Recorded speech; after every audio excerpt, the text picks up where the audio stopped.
Nge ngelayanin bapak. Jangan bercanda deh pak, ini nggak lucu, ucap Nay yang makin panik. Nay sampai menahan nafas dan melotot saat melihat tangan Araf menarik lepas Casper yang lelaki itu pakai. Saya nggak bercanda. Kalau bercanda buat apa saya lepas baju? Tanya Araf. Ya terus mau ngapain juga pakai lepasin celana segala?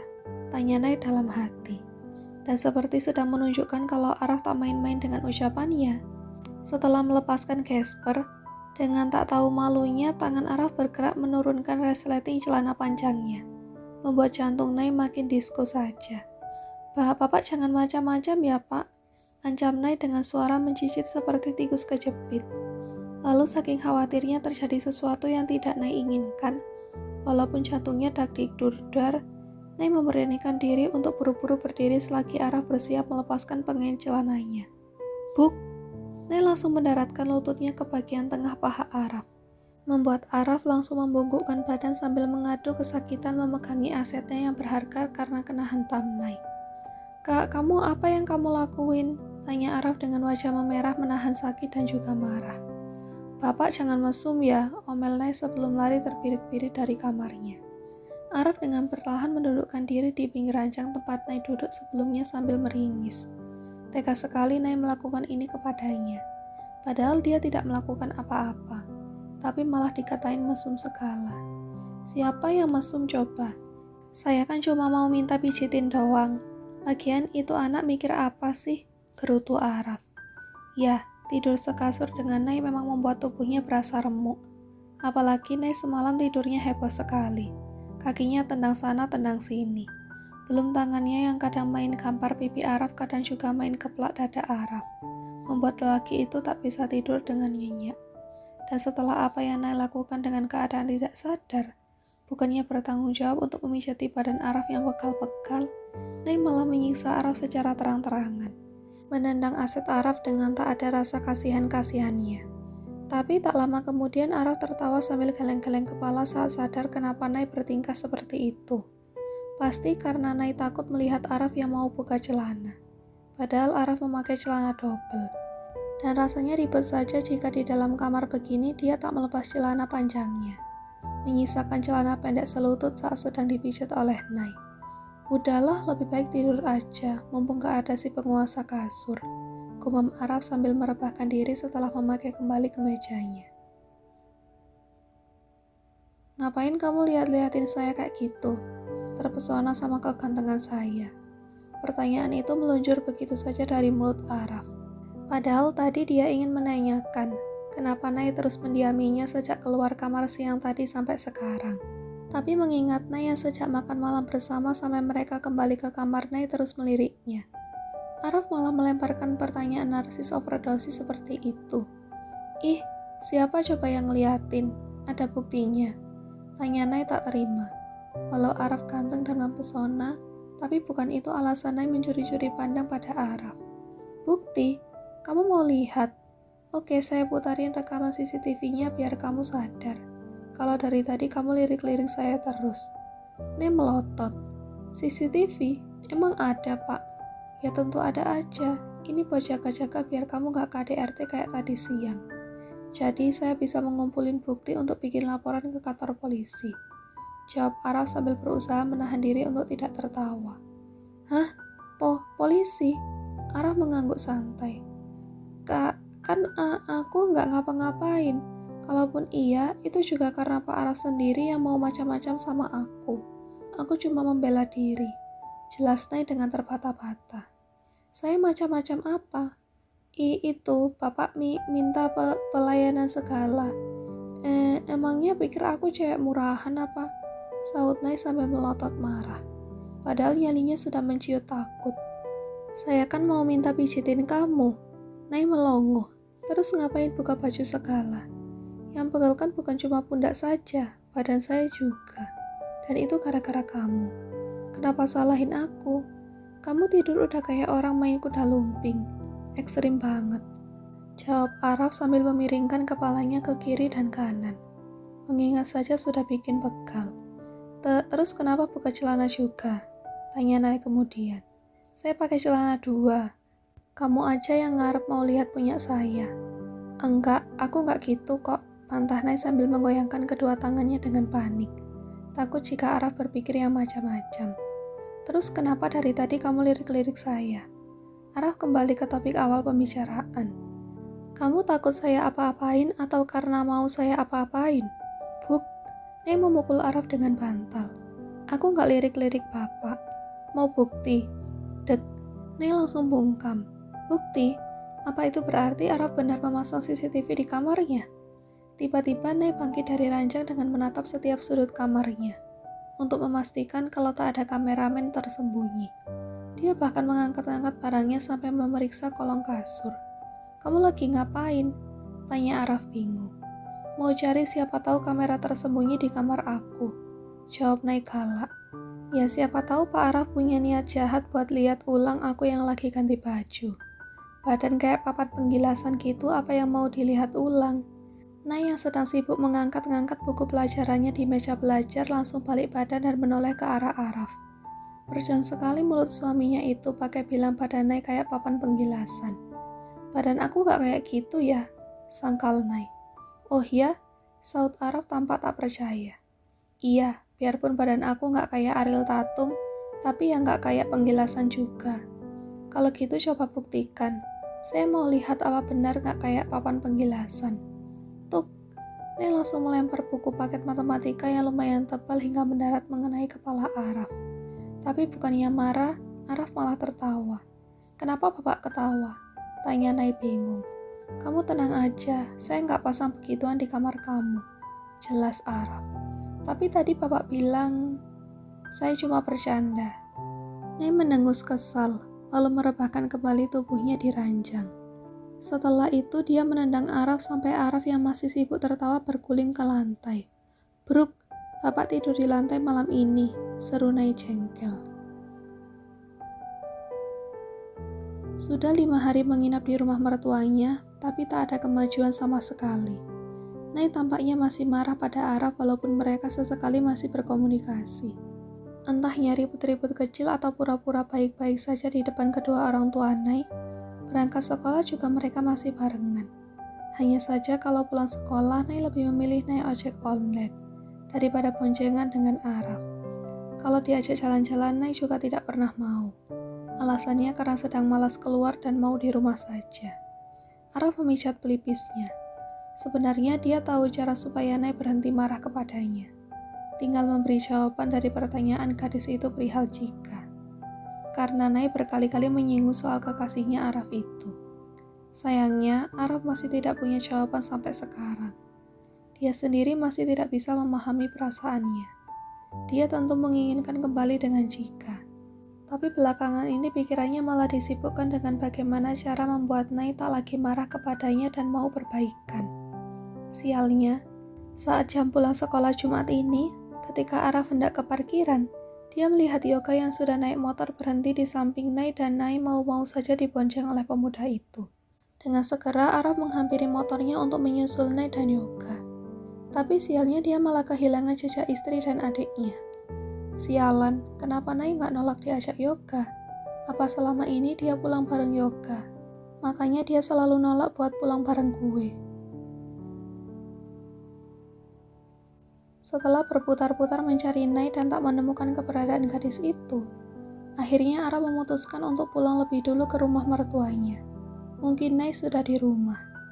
Tapi saat dia baru saja masuk, Ibu Nay malah menanyakan kemana Nay. Kok sekarang Nak Araf yang pulang duluan? Nainya mana? Tanya ibu. Nay masih ada ekskul Bu, jadi dia minta saya pulang duluan. Katanya nanti dia bakal telepon kalau udah selesai ekskul buat minta dijemput. Jawab Araf berbohong. Oh, Ibu Nay manggut-manggut. Tapi sedetik kemudian perempuan parubaya itu menatap Araf dengan kening mengkerut. Nah Araf sama Nay beneran gak lagi bertengkar kan? Tanyanya. Enggak kok Bu, kan Ibu bisa lihat sendiri saya sama Nay akur-akur aja. Gak pernah ribut serius apalagi perang dingin. Ibu Nay menghembuskan nafas. Selama anak dan menantunya menginap di sini, Nay dan Araf memang kelihatan mesra.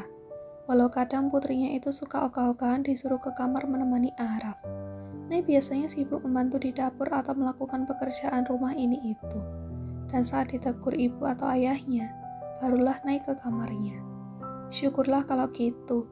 Ibu cuma khawatir kalau Nak Araf sama Nay lagi bertengkar. Tapi kalau kalian baik-baik aja, ibu senang dengarnya, ucap ibu Nay.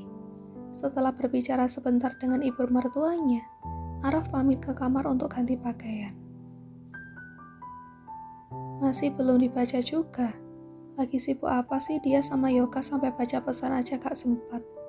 Tanya Araf ketika melihat ponselnya dan pesan yang dikirimkannya untuk Nay masih centang 2 abu-abu. Ya, di saat berkeliling mencari Nay dan setelah tiba di rumah mertuanya, Araf mengirim pesan dan menelepon istrinya itu berkali-kali. Belasan pesan dikirimkannya untuk menanyakan keberadaan Nay. Tapi Nay tak kunjung membacanya. Bahkan Nay juga tak mengangkat teleponnya. Walau tak sampai merejeknya juga. Tiba-tiba saja Araf teringat ucapan Nay yang mengatakan kalau gadis itu akan balikan dengan Yoga saat sudah bercerai dari Araf. Apa Nay benar-benar punya rencana untuk balikan sama Yoga? Araf mendengus kesal. Rahangnya mengeras, dan tangannya terkepal sampai buku-buku jarinya memutih. Dia akan membuat perhitungan dengan Yoga jika adiknya itu sampai berani merebut Nay darinya. Ceklek, pintu kamar terbuka, menampilkan sosok yang sudah 1 jam ditunggu Araf dan menatapnya dengan terkejut. Mirip maling yang habis ketangkap basah. Dari mana saja kamu baru pulang jam segini? Tanya Araf dengan tatapan dingin.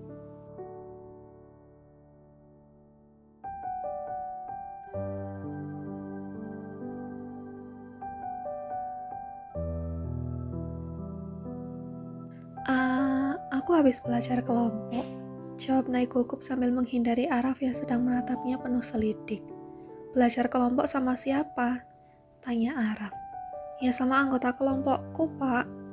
Araf menghela napas, memperhatikan Nay yang sibuk meletakkan tasnya di rak bawah meja belajarnya. Lalu membuka lemari pakaian dan menarik sebuah blus oranye juga rok biskuit hijau.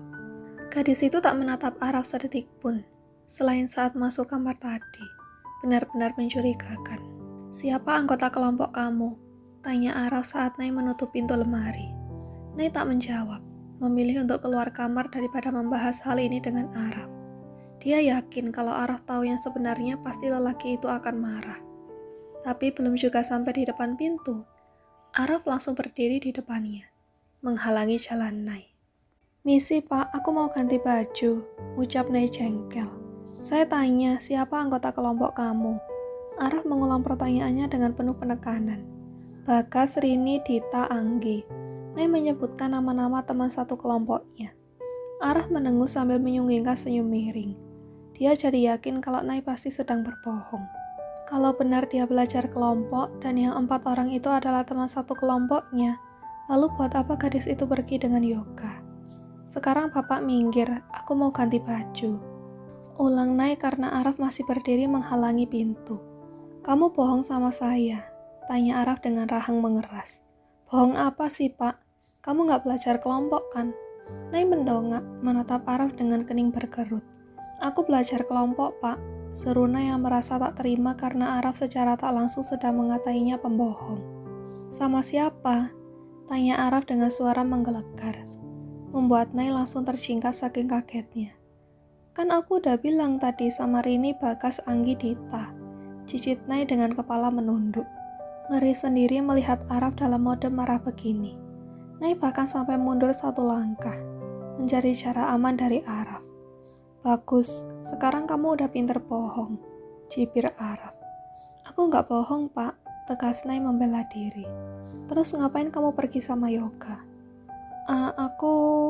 Nay kelagapan, tidak menyangka kalau Araf bakal mengetahui ini. Kamu balikan sama dia? Enggak, bantah Nay dengan suara naik 1 oktav, menyangkal keras tuduhan yang dilayangkan Araf. Terus apa alasan kamu tadi boncengan sama dia, ha? Yoga itu anggota kelompokku juga, jawab Nay akhirnya. Saya masih ingat dengan jelas kalau tadi kamu gak menyebut nama Yoga sebagai anggota kelompokmu. Dan sekarang kamu bilang Yoga juga anggota kelompok kamu. Kamu pikir saya bakal percaya? Nay mendelik kesal. Sikap Araf ini terlalu berlebihan. Kenapa juga Nay harus peduli mau Araf percaya atau tidak soal hubungannya dengan Yoga? Seharusnya Araf juga tidak usah terlalu ikut campur dengan urusan Nay. Karena toh Nay juga tidak pernah melarang jika Araf ingin balikan dengan Jika. Terserah Papa aja sih mau percaya atau enggak, tapi emang gitu kok kenyataannya. Jawab Nay dengan wajah malas. Nay lalu dengan berusaha menggeser tubuh Araf yang menghalangi jalannya. Dia sudah gerah, mau mandi dan ganti pakaian. Nay juga belum salat asar. Kalau meladeni Araf terus nanti tak akan kelar-kelar. Tahu-tahu sudah mau masuk waktu maghrib. Tapi bukannya menggeser tubuhnya dan membiarkan Nay lewat, Araf malah mencengkram tangan gadis itu dan membalikkan tubuh Nay sampai punggung gadis itu menempel di tembok. Araf menghimpit tubuh Nay dan menatap dingin mata Nay yang kini sedang melotot kaget. Saya sudah pernah bilang jangan dekat-dekat sama Yoga, ucap Araf dengan suara yang pelan tapi penuh penekanan. Aku nggak deket-deket sama Yoga, Pak, bela Nay yang balas menatap lurus mata Araf. Dia tidak salah, jadi buat apa takut? Boncengan sama dia, kamu bilang itu nggak deket-deket. Emang salah kalau aku boncengan sama Yoga? Itu juga bukan berarti aku deket-deket sama dia kok. Jelas salah. Salahnya di mana coba? Kamu itu istri saya, Nay. Nay mencepikkan bibirnya. Bentar lagi juga bukan, ucapnya pelan. Araf yang mendengar itu makin kesal dan tanpa sadar mengeratkan cengkeramannya, membuat Nay meringis kesakitan. Pak, sakit, lepasin dong. Nanti tangan aku keseleo. Tugas prakaryaku sama anak-anak belum selesai. Ribet mau ngerjainnya kalau tanganku sampai kenapa-napa. Bapak mau kalau nanti aku diprotes sama teman-temanku misal nilai tugas kami jelek. Tegur Nay kesal. Lagian Bapak kenapa sih? Aku kan cuma boncengan aja sama Yoga. Selain biar irit duit juga karena emang belajar kelompoknya di rumah Bibi Nia. Aku juga kesananya nggak berdua aja, bareng sama anak-anak tadi motorannya. Lanjut Nay. Perlahan Araf mulai merenggangkan cengkeramannya dan melepaskan tangannya pada Nay. Dan saat matanya melihat pergelangan tangan Nay yang memerah, dia jadi merasa bersalah kepada gadis itu. Benar begitu? Tanya Araf dengan suara yang mulai terdengar lebih tenang. Kalau Bapak nggak percaya, tanya aja sama Bibi Nia. Jawab Nay sambil memutar-mutar pergelangan tangannya yang terasa sakit, setelah mendorong pelan tubuh Araf agar menjauh darinya. Tapi kenapa harus boncengan sama Yoga? Kenapa nggak minta antar sama saya? Nay berdecak kesal. Bapak mau teman-teman aku tahu soal hubungan kita. Orang-orang juga bakalan bingung kali misal aku minta dianterin sama Bapak. Araf tak dapat menyangkal karena apa yang Nay katakan memang benar. Kan kamu bisa boncengan sama yang lain. Adanya cuma Yoga aja. Jawab Nay malas. Araf mengepalkan tangannya, berusaha menahan diri agar tidak terpancing emosi lagi. Kamu gak berencana balikan sama Yoga kan? Gak tahu, aku belum mikirin soal itu. Tapi bisa jadi sih, sahut Nay santai. Araf melotot marah mendengar jawaban Nay. Saya gak bakal izinin kamu balikan sama dia. Kamu lupa kalau aku istri Bapak, potong Nay. Iya, aku gak lupa kok. Aku masih muda, ingatanku masih kuat. Pak Araf tenang aja, lagian aku balikan sama Yoga juga pas kita udah cerai. Nggak sekarang. Nay, bentak Araf tak suka. Kenapa sih Bapak larang-larang aku balikan sama Yoga? Aku juga kan nggak larang Bapak balikan sama mantannya Pak Araf. Jadi hak aku dong balikan sama Yoga. Pak Araf juga tahu aku putus sama dia karena apa. Jelek. Jawaban Nay tepat menusuk jantung Araf, membuat Araf tak bisa berkutik. Setelah itu Nay langsung keluar dari kamar. Lama-lama berada di dekat Araf bisa bikin Nay mewek nanti. Apalagi Araf sejak tadi hanya menyinggung soal yoga, dan yoga. Kenapa sih si Sarap nyebelin banget? Ngelarang-larang aku deket-deket sama Yoga, tapi dia sendiri cintanya sama Jika. Keluh Nay saat sudah masuk ke kamar mandi. Sejak pertengkaran itu, Nay benar-benar menghindari Araf. Dia bahkan sampai minta izin ibu dan ayahnya untuk tidur di kamar orang tuanya itu, dengan alasan kangen karena sudah lama tidur bersama. Awalnya ayah Nay melarang, karena Nay sudah menikah. Tapi Nay langsung manyun dan bilang sudah izin kepada Araf, padahal aslinya tidak. Makanya malam Sabtu kemarin Nay berhasil tidak tidur sekamar dengan Araf. Dan pagi harinya sampai sore Nay sengaja menyibukkan diri dengan berbagai pekerjaan rumah. Saat pergi belanja ke warung Mbak Darmi juga Nay sengaja berlama-lama di sana. Selama 2 hari ini Nay harus kuat-kuat untuk menghindari Araf yang mendadak gencar. Sekolah libur, jadi otomatis dia bakal terjebak 24 jam bersama Araf di rumah ini. Araf juga tumben-tumbenan sekali tidak pergi keluar rumah. Bahkan, Nay sempat tak sengaja mendengar saat Araf teleponan dengan temannya. Sepertinya temannya itu mengajak Araf untuk ngumpul, tapi Araf menolak dengan alasan malas. Hanya saja, tak lama kemudian Araf menghampiri Nay dan mengajaknya jalan-jalan. Aku malas jalan-jalan. Kalau bapak lagi mau keluar ya keluar aja, sahut Nay ketus. Nay sudah memutuskan untuk jaga jarak dengan Araf. Hitung-hitung mempersiapkan diri agar saat berpisah dengan lelaki itu dia tidak akan terlalu patah hati. Karena belum apa-apa juga dia sudah termehek-mehek begini. Kadang saat tidak bisa menahan kesedihan karena cintanya kepada Araf bertepuk sebelah tangan, Nay memilih menonton drakor. Jurus andalan biar kalau orang tuanya bertanya kenapa mata Nay sembab, Nay akan menjawab kalau habis nonton. Kita beli es krim ya, kayaknya udah lama kamu gak makan es krim. Biasanya kamu suka makan es krim, bujuk Araf. Gak baik makan es krim sering-sering pak, nanti sakit. Kalau gitu kita pergi ke Dufan aja gimana? Aku malas keluar pak, mager. Mau di rumah aja nonton drakor. Araf menghembuskan nafasnya. Hampir putus asa menghadapi kemarahan Nay. Kamu masih marah sama saya? Nay menggeleng. Terus kenapa diam terus? Biasanya juga kamu bawel. Lagi sariawan, jadi malas ngomong. Kalau gitu kita ke rumah sakit aja biar... Papa kalau berisik mending pulang ke rumah papa aja deh. Bentak Nay yang langsung beralih meninggalkan Araf ke dapur. Setelah kemarin malam mendapat izin untuk tidur bersama orang tuanya, malam ini Nay terpaksa harus tidur sekamar dengan Araf. Ayahnya melarang Nay untuk tidur bersama mereka lagi. Bahkan orang tuanya curiga kalau Nay benar-benar sedang ada masalah dengan Araf. Kalau ada masalah harus segera dibicarakan, diselesaikan Nay. Jangan sampai malah berlarut-larut. Gak baik, ucap ayah Nay. Nay juga mau gitu ya, tapi si kodok sarap aja yang bikin masalah jadi gak kelar-kelar. Jawab Nay dalam hati. Nay sama Pak Araf gak ada masalah kok ya, sangkal Nay. Terus kenapa kamu minta tidur sama ayah dan ibu lagi kalau kalian gak ada masalah? Tanya ayah Nay dengan tatapan penuh selidik. Kan besok terakhir Nay nginep di sini, biar puas-puasin dulu kangennya. Lagian tidur sama Pak Araf juga udah tiap hari. Tapi kan kamu bisa main kesini sama Nak Araf, bisa ketemu sama ibu dan ayah, sahut ibu Nay. Nay sudah mencoba bernegosiasi, tapi tetap saja hasil keputusan finalnya adalah Nay tidak boleh tidur dengan orang tuanya. Jadilah mau tak mau Nay kembali ke kamarnya. Ceklek, Araf yang sedang membaca buku langsung menutup bukunya saat melihat Nay kembali ke kamarnya. Besok saya ikut ya ke nikahan saudara kamu, ucap Araf sambil menatap Nay yang membaringkan diri di ranjang. Tadi saat makan malam, mertuanya bilang kalau besok mereka bakal pergi ke acara nikahan kakak sepupu Nay. Mereka sempat mengajak Araf untuk ikut, tapi belum sempat Araf menjawab, Nay sudah bilang kalau Araf tak bisa ikut karena ada jadwal main futsal dengan teman-temannya. Padahal aslinya tidak ada, dan Araf sadar kalau Nay sedang melarangnya untuk ikut. Bapak jangan macem-macem deh, sahut Nay. Saya nggak enak kalau nggak datang.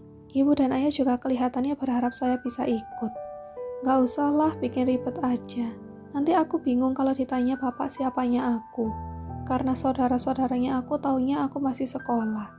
Saya kan suami kamu. Nggak mungkin aku ngaku udah nikah sama saudara-saudara aku. Bisa pasti heboh nanti. Sembur Nay. Lagi pula buat apa Nay bilang kalau Araf itu suaminya? Mereka pasti bakal bertanya kenapa Nay menikah di umur segini. Selain itu, pernikahan mereka juga tak akan berlangsung lama. Nanti apa yang harus dia katakan kepada saudara-saudaranya jika sudah bercerai dengan Araf? Atau mungkin kamu bisa bilang, udahlah pak, gak usah ikut-ikut segala. Mending bapak pulang aja ke rumah bapak. Atau bapak main futsal sama teman-teman bapak itu. Tapi saya gak ada jadwal futsal besok. Ya sudah, bapak ngapain kayak gitu, yang penting jangan ikut kondangan. Saudaraku tuh pada kepo kayak wartawan. Aku gak mau pusing diserang banyak pertanyaan ini itu. Ya udah, oke, saya gak akan ikut, jawab Araf yang akhirnya mengalah. Nak Araf beneran gak ikut? Tanya ayah Nay saat dia, istrinya, dan Nay sudah bersiap-siap untuk berangkat. Iya ya, saya ada acara hari ini. Maaf ya karena gak bisa ikut. Jawab Araf yang merasa tidak enak kepada kedua mertuanya itu. Tapi dia bisa melihat Nay yang melengos dengan wajah tak ramah. Ya udah gak apa-apa. Tadi ibu sudah siapin makanan. Takut nanti pulangnya sore dan Nak Araf lapar. Jadi tinggal angetin aja makanan yang ada di meja. Pesan ibu Nay. Araf mengangguk mengiyakan lalu mencium tangan kedua mertuanya. Tapi saat Araf mengulurkan tangannya, Nay tampak ogah-ogahan mencium tangan Araf. Kalau bukan karena ada orang tuanya yang sejak tadi memperhatikan mereka. Cup, Araf sengaja menggunakan kesempatan ini untuk melakukan kecupan di kening Nay. Kamu hati-hati ya, ucap Araf sembari mengelus pipi Nay dan hanya dijawab anggukan oleh Nay. Kemudian Nay dan kedua orang tuanya berangkat ke rumah saudaranya. Sepanjang jalan, Nay terus kepikiran Araf. Dia merasa bersalah karena sudah bersikap durhaka kepada suaminya itu. Tapi untuk saat ini, Nay hanya ingin menenangkan hati. Dan satu-satunya cara adalah dengan tidak berdekatan dengan Araf. Untuk sementara. Dan setelah menempuh perjalanan sekitar 1 jam, akhirnya keluarga Nay sampai juga. Tapi saat Nay baru saja melangkah ke tenda tempat acara resepsi pernikahan digelar, tak sengaja dia bertuburukan dengan seorang perempuan yang sedang berjalan terburu-buru menuju parkiran mobil. Bruk, aduh maaf, aku nggak sengaja, ucap perempuan itu. Iya nggak apa-apa, aku juga minta maaf, jawab Nay. Lalu kemudian seorang perempuan parubaya tampak buru-buru menghampiri mereka. Cika, kamu nggak apa-apa nak? Tanya ibu Cika sambil memeriksa tubuh putrinya dari ujung kepala sampai ujung kaki. Kepala kamu pusing lagi? Enggak kok mah, Cika tadi nggak hati-hati, makanya nggak lihat pas teteh ini jalan, dan akhirnya kita tubrukan deh, jelas Cika. Ya ampun, kamu tuh bikin mama khawatir aja. Kamu hati-hati ya, mama nggak mau kamu sampai kenapa-napa. Iya ma, maaf, lain kali aku nggak akan lari-lari. Kemudian Cika kembali menatap Nay yang sejak tadi bengong menyimak percakapan ibu dan anak itu. Teh, sekali lagi maaf ya, ucap Cika sebelum mengangguk sopan untuk pamit mengambil barang yang ketinggalan di mobilnya. Nay mengangguk singkat dan terus memperhatikan perempuan bernama Cika itu. Apa itu Cika mantannya Pak Araf? Batin Nay dengan tatapan yang tak lepas dari Cika.